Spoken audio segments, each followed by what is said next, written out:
In this video, we're going to run through how to create a new application after you've set up the Action App Designer and reloaded it for the first time.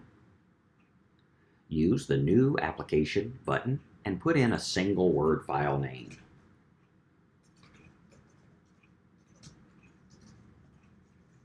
Select the default template and hit Create New Application. This will create a single page application with one home page with two separate content areas. The application details has multiple tabs. The Design tab has a place for your pages and page resources.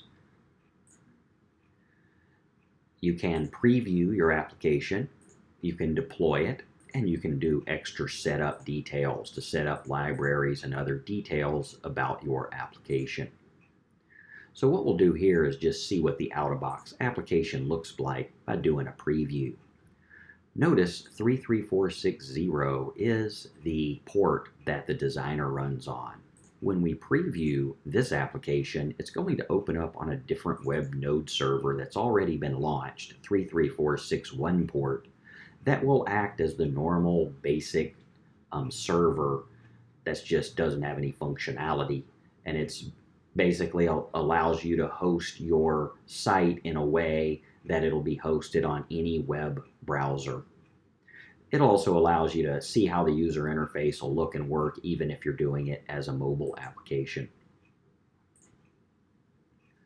So we'll go back to the Design tab in our application, and in the Pages tab you can click on the home page to open the page element.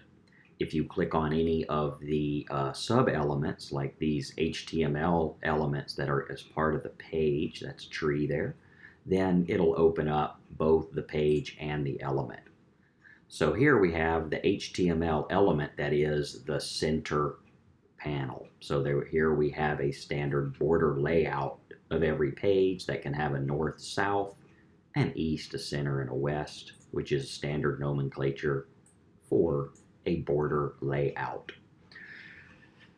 So when you're building applications, you want to be able to frame your application up like this with nice movable panels and things like that, and that's what this layout provides you to do.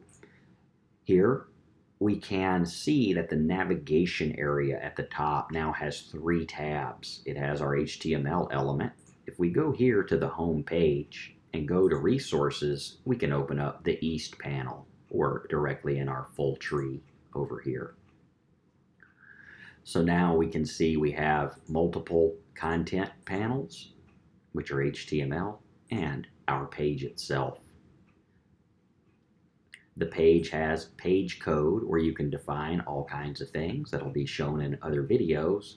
What we'll do here is go to the regions area and show how the border layout for this particular page is set up. So we don't have a north, and we don't have a west, and we don't have a south. And in the center, we're using that HTML called center. And in the east, we're using an HTML element called east. You can name your HTML elements anything you like and reference them by name here. By default, it just keeps it simple and calls them the name of the panel in your default page. If you want to, you can change this to false and save that, and when you refresh your page, even though the design element's still there, it's not included in your page. So you no longer have the east panel. So we now have a single page application with a single panel here as the content. So let's talk about content a little bit. Here we can change the content to something simple.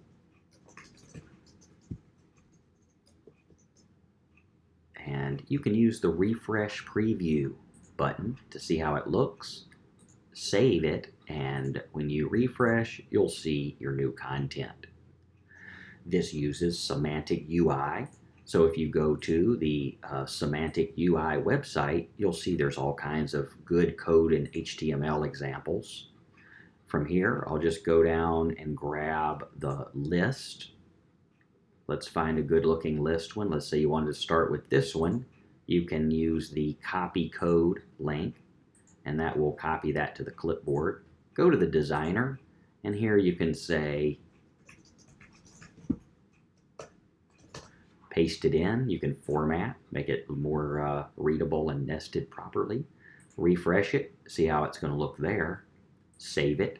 Then you can go refresh your site and see how your site looks with your updated content. Semantic UI has a rich set of components and other types of web frameworks that you can use. Really good tool.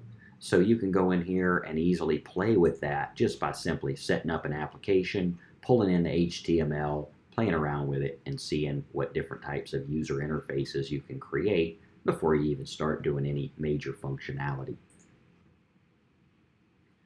So again, when you create a new application, it consists of an application with one or more pages, which can have different types of resources.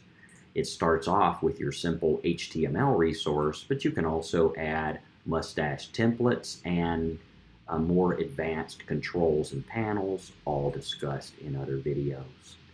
And that concludes how to get started creating a new application in the Action App Designer.